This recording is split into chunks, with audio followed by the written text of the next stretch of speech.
दादा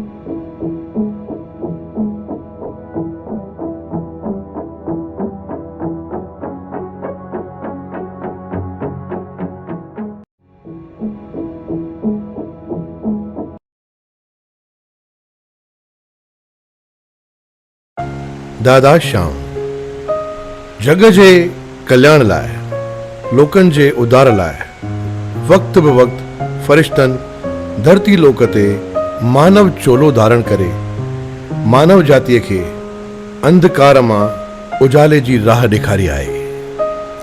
अधर्म मां धर्म जी राह ॾेखारे संदन कल्याण कयो आहे। अहिड़ी तरह 2 अगस्त 1918 जे ॾींहं ते मंझंदि जो 2:10 हैदराबाद सिंध में श्री पहलाज राय ऐं माता कृष्णा देवीअ जे घर दादा जशन वासवाणीअ जो जनम थियो।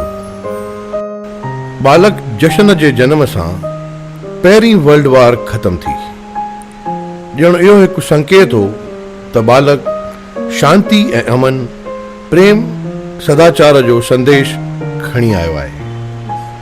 जंहिं कुल में बालक जशन जो जनम थियो, उन कुल में पहिरियां ई संत पुरुष श्री साधू वासवानी जी जनम वठी चुका हुआ। धन्य थी वियो दीवान लीलाराम जो कुटुंब। साधू वासवानी ऐं बालक जशन रिश्ते में त चाचो भाइटियो हुआ, पर ईंदड़ वक्त में गुरु ऐं चेले जे हिकु बेमिसाल रिश्ते में बदिजी विया। चवंदा आहिनि त ॿार जो पहिरियों स्कूल घर ऐं मास्तर माता पिता हूंदा आहिनि, जिन जो ॿार जे चरित्र निर्माण में वॾो हथु हूंदो आहे।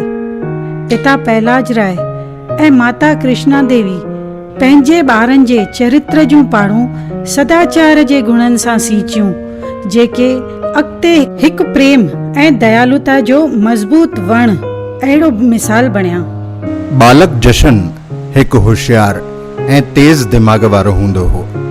3 वरनि जी उमिरि में ही प्राइमरी स्कूल में दाख़िल थियो। डबल प्रमोशन खणी 7 सालनि जी उमिरि में ही प्राइमरी स्कूल जी पढ़ाई पूरी करे वरी ट्रिपल प्रमोशन खणी हाई स्कूल में दाख़िला वरिताई। अचानक संदसि पिता जो देहांत थियो ऐं बदकिस्मती सां नंढी उमिरि में ई हिन जे पिता जो साथ छुटी वयुसि। महज़ 13 सालनि जी उमिरि में मैट्रिक पास कयाई। होशियार जशन 17 वरनि जी उमिरि में BSc इन फिजिक्स विषय में पास थियो ऐं यूनिवर्सिटीअ में पहिरियों नंबर आयो। खेसि फेलो ऑफ कॉलेज जो दर्जो ॾिनो वियो, यानी हू कॉलेज में ॿियनि शागिर्दनि खे पढ़ाईंदो बि हो ऐं गॾोगॾु पंहिंजी अॻिते जी पढ़ाई जारी रखी सघियो। ॾींहं जे वक़्तु कॉलेज में पढ़ाए ऐं राति जो देर ताईं पंहिंजी thesis scattering of X-ray by solid ते कमु करे, कॾहिं राति जा 3 त कॾहिं वरी सुबुह जा 5। सन 1938 दारे कॉलेज जी लेबोरेटरीअ में घणी महिनत कंदो हो। पंहिंजे शागिर्द जी लगन ॾिसी कॉलेज जे अथॉरिटीज़ हज़ारें रुपयनि जी एक्सरे मशीन घुराई, जंहिं ते होनहार जशन रातियूं जागी पूरी लगन सां कमु कंदो हो। एतिरो त पंहिंजे रिसर्च में खोइजी वेंदो हो जो हिकु दफ़ो लेबोरेटरीअ जे ॿाहिरां हिकु शानदार बारात लंघी। बैंड बाजनि जे शोर सां ख़ुशीअ में बाराती ज़ोर सां नाच गाना कंदे थे विया। जशन खे उहा बिल्कुलु ख़बर ई न पई, जेतोणीकि हू उन वक़्तु पंहिंजी लेबोरेटरीअ में ई कमु करे रहियो हो। एतिरी त एकाग्रता ऐं लगन। आख़िर महिनत पंहिंजो रंग ॾेखारियो ऐं संदसि थीसिस उन वक़्त जे नाम्यारे साइंसदान श्री CV रमन जी जाचूं। 19 सालनि जी नंढी उमिरि में जशन बणियो हिकु साइंसदान। नंढे हूंदे खां ई संदसि स्वभाव में दया भावना ऐं ॿियनि जी मदद जे लाइ हमेशा तत्परता, इहे सद्गुण ॾिसण ई ईंदा हुआ। पढ़ाईअ में कमज़ोर ॿारनि जी मदद कंदो हो। कलाकनि जा कलाक कराचीअ जे क्लिफ्टन बीच ते एकांत में वञी वेहण घणो पसंदि हुयुसि। दोस्तनि सां चकर ॾियण वञे त सुखमनी ऐं ॿियनि धर्मी किताबनि ते ई चर्चा कंदो वञे। जग्यासु जशन हिक तरफ़ ऊंची विद्या प्राप्त थे कयाई त ॿिए तरफ़ परमात्मा खे पाइण जी प्यास वधीक ऐं वधीक वधंदी पई वञे। संदसि कदम आध्यात्मिकता जे राह ते तेज़ीअ सां वधंदा थी विया। 3 ॾींहंनि में गुरुवर साधू वासवाणी कराचीअ में सत्संग कंदा हुआ। जग्यासु जशन घणेई मील पंधु करे अची पहुचंदो हो सत्संग ॿुधण लाइ, ऐं सत्संग खां पोइ बि घणेई कलाक पंहिंजे गुरुवर पंहिंजे चाचे साधू टी.एल. वासवाणी सां गॾु गुज़ारींदो हो। धीरे धीरे गुरुवर वया प्यारे जशन खे पंहिंजे प्रेम जी डोर में ॿधंदा। हाणे उहो वक़्तु अची वियो हो त जंहिं कार्य जे लाइ जशन धरतीअ ते आयो हो, उन मंज़िल ताईं पहुचण लाइ पंहिंजा कदम उन राह ते अॻिते वधाए। सन 1939 में हिकु वाक़ियो कुझु ईअं थियो। मई 1939 में गुरुवर साधू वासवाणीअ खे सिलोन मां कोठ आई। Pan Asian conference on religion Colombo में बहिरो वठण लाइ गुरुवर युवक जशन खे बि पाण सां गॾु वठी विया।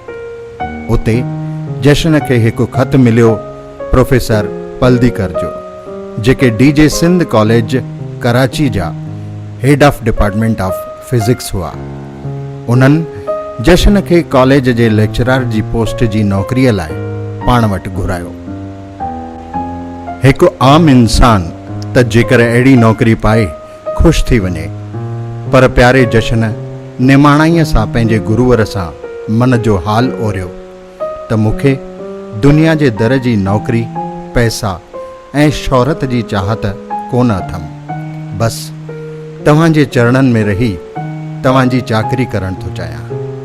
इहो ॿुधी गुरुवर उन जे मथे ते हथ फेरे चयो, मिठड़ा, तोखे मां घणियुनि तकलीफ़ुनि सां पाले वॾो कयो आहे, एतिरी औज ते पहुचायो आहे।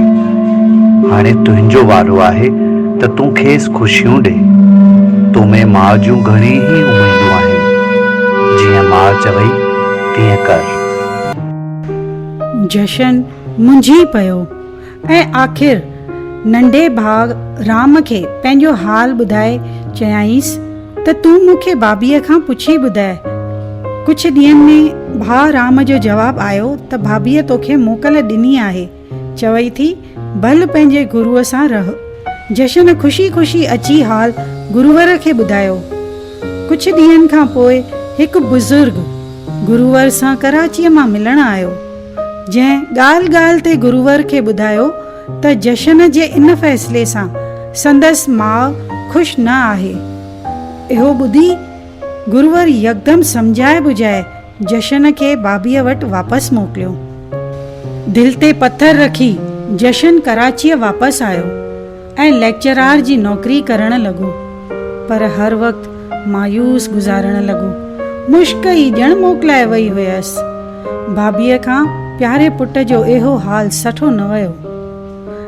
प्यार सां पंहिंजे पासे में विहारे मथे ते हथ फेरींदे चयाईंसि, मुंहिंजा मिठड़ा जशन, तुंहिंजो मन त लॻो पियो आहे गुरु चरणनि में। तूं हिते ख़ुशि न आहीं। हाणे मां तोखे ख़ुशीअ सां मोकल थी ॾियां त भल वञी गुरु चरणनि में पंहिंजी जीवन अर्पण कर। जिते हुजे ख़ुशि हुजे। प्यारो जशन त ॼण टिड़ी पियो। जशन जेके थोरा ॾींहं उते हो त भाभीअ हाणे खेसि अॻिते जी जीवन गुज़ारण लाइ बुनियादी कार्य पिणु सेखारिया, जीअं खाधो रधणु, कपिड़ा धोइण, साफ़ सफ़ाई करण वग़ैरह। जशन पूरी नम्रता ऐं प्रेम सां पाण खे गुरु चरणनि में अर्पण कयो। गुरुवर जे हर लफ़्ज़, हर अल्फाज़ जशन में वधीक ऐं वधीक बदिलाव थे आंदो। हर वक़्तु गुरुवर सां गॾु उन्हनि जे हर सॾ ते हाज़िर संदसि लॻाव गुरुवर ॾांहुं वधीक ऐं वधीक गहरो पियो थींदो वियो। गुरुवर जो हर कमु करण जो वज पियो ॻोल्हींदो हो। गुरुवर जे कमरे जी साफ़ सफ़ाई करे, शयूं थाईंकियूं करे रखे।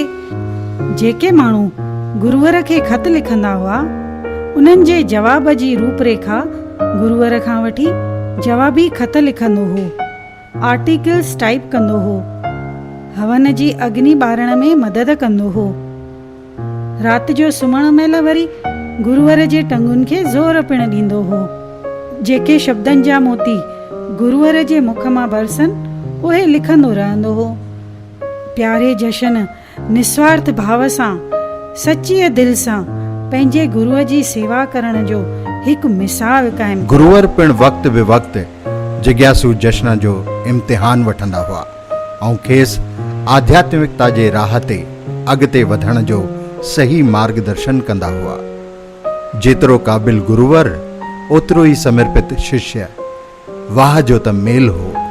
29 ऑगस्ट 1959 जे ॾींहुं गुरूअर खे कुटिया में थाॿो अची वियो ऐं संदन टंग जो हॾो भॼी पियो।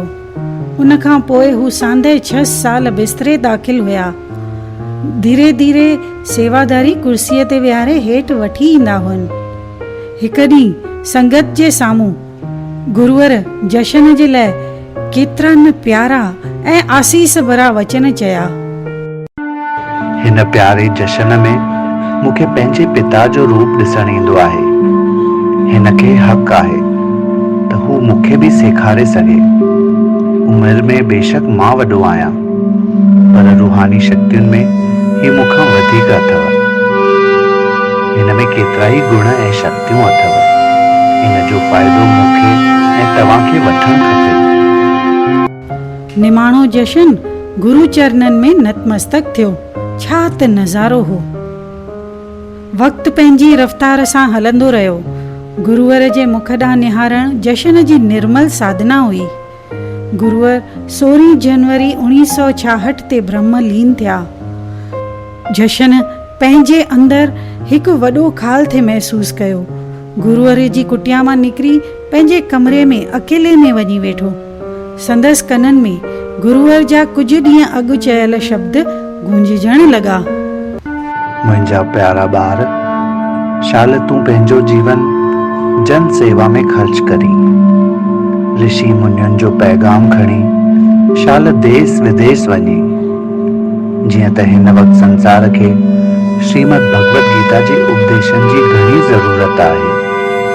इहे गीता जा उपदेश लोकनि ताईं पहुचाइनि, इंसान खे हिक ॿिए सां प्रेम करण जो पाठ पढ़ाइनि, ऋषि मुनियुनि जा आदर्श मथे करी ऐं वरी भारत जो शान ऊंचो करी।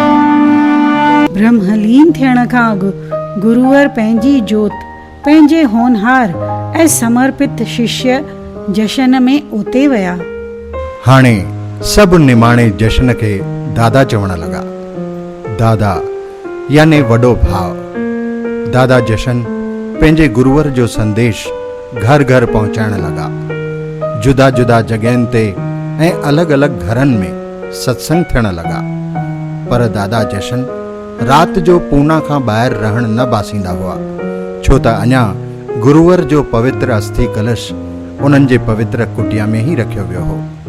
जॾहिं पवित्र अस्थि कलश समाधीअ में रखियो वियो त पोइ दादा जशन रुख वरितो प्यार ऐं सदाचार जो पैगाम सारे जग में फैलाइण जो।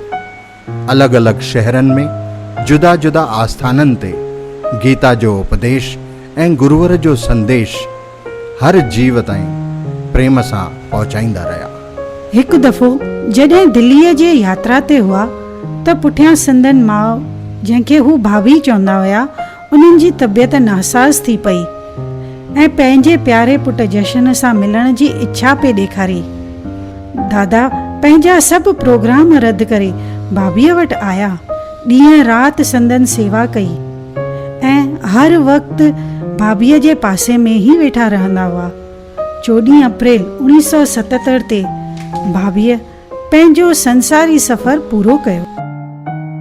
सन 1982 में कोलंबो में हिकु वर्ल्ड हिंदू कॉन्फ्रेंस में बहिरो वठण लाइ दादा खे नींड ॾिनी वई। इहा दादा जी पहिरीं विदेश यात्रा हुई, श्रीलंका फॉर ईस्टर्न कंट्रीज़ जी।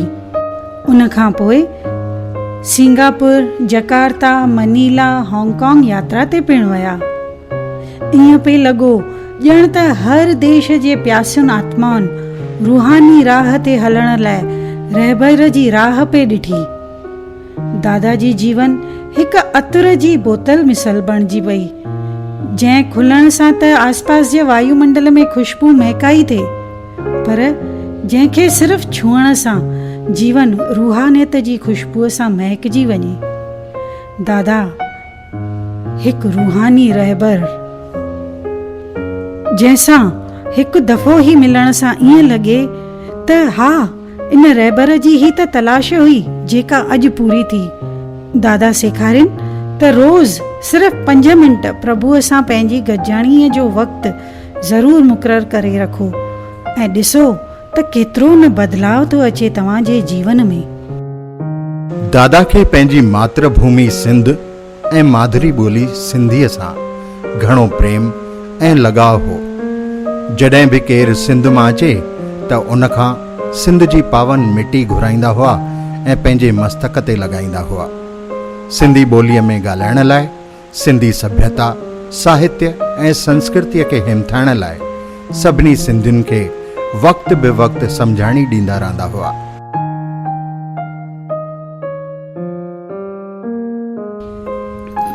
हिकु अमेरिकन औरत दादा जशन सां फ्लोरिडा में गॾी उन दादा खे ॿुधायो त दादा, मां हिकु क्रिश्चियन महिला आहियां ऐं श्रीमद भगवत गीता जो अध्ययन कयो आहे, जंहिंजो मूं ते तमामु सुठो असरु थियो आहे। हाणे मां हिंदू धर्म थी अपनाइणु चाहियां।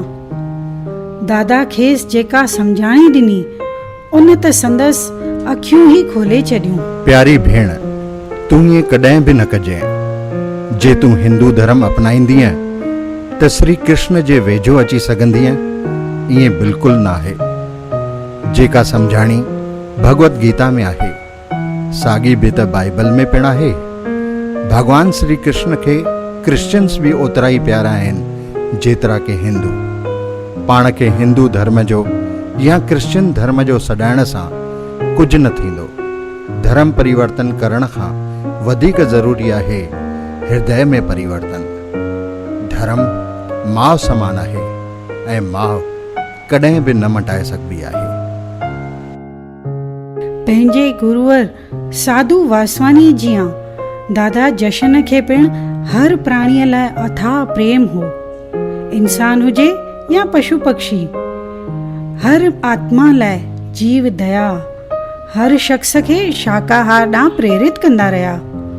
19 नवंबर 1986 गुरुदेव जे 107 जन्मदिन जे ॾींहुं अंतर्राष्ट्रीय शाकाहारी दिवस जी शुरूआत कई वई। इहा मुहिम एतिरी त तेज़ीअ सां वधी जो अॼु केतिरनि ई जॻहियुनि ते इन ॾींहं ते कोस घर पिणु बंदि कया वेंदा आहिनि। दादा जश्न हिकु तरफ़ गुरुवर जो पैगाम लोकनि ताईं पहुचाए रहिया हुआ त ॿिए तरफ़ गुरुवर जे कार्यनि खे अॻिते वधाइण लाइ तत्पर रहंदा हुआ। 1970 में शांति क्लिनिक जी शुरूआत थी। पोइ त 1989 इनलेक्स ऐं बुधरानी मल्टी स्पेशलिटी हॉस्पिटल जो महूरत मदर टेरेसा जे हथां कयो वियो। 2 अगस्त 1982 में कोरेगांव पार्क में ई साधू वासवानी मेडिकल कॉम्प्लेक्स जो बुनियादी पत्थर दादा जे हथां विधो वियो। 2 अगस्त 2003 जे ॾींहुं Kripalani and Kundnani a super speciality I institute ऐं 2006 में वरी फैबियानी एंड बुधरानी हार्ट इंस्टीट्यूट जो महूरत थियो। दादा वक़्त बे वक़्त मरीज़नि सां मिलण हॉस्पिटल में वञनि ऐं संदन हालचाल पुछंदा हुअनि ऐं जे कंहिंखे पैसनि जी तकलीफ़ हुजेनि त मुफ़्त इलाज पिणु कयो वेंदो हो।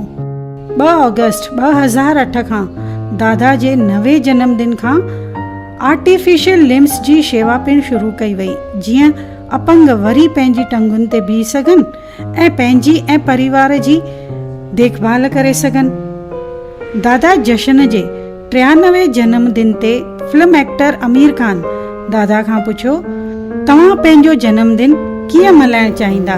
I said I would, if I were given the option, I would call it the day of forgiveness. अॼु लॻभॻि देश तोड़े परदेश में लखे माण्हू 2 अगस्त ते 2 बजे मंझंदि जो ॿिनि मिंटनि लाइ शांतीअ में मौन में वेही माफ़ी दिवस में भाग वठंदा आहिनि ऐं परम आनंद जी अनुभूति पाईंदा आहिनि। हर जाति, हर धर्म, हर मज़हब, हर ॿोलीअ, हर वर्ग जा माण्हू दादा जे मुस्कुराईंदड़ मुख जो दर्शन करे ई गुरदार थियो पवनि। दादा जा उपदेश वचन ॿुधण लाइ मुंतसिर हर घड़ीअ हज़ारे दिलनि जो मार्गदर्शन कयो। दादा प्रेम, नम्रता, सद्भावना, नेठाई ऐं भाईचारे जो बिज दिलनि में छटींदा थी विया।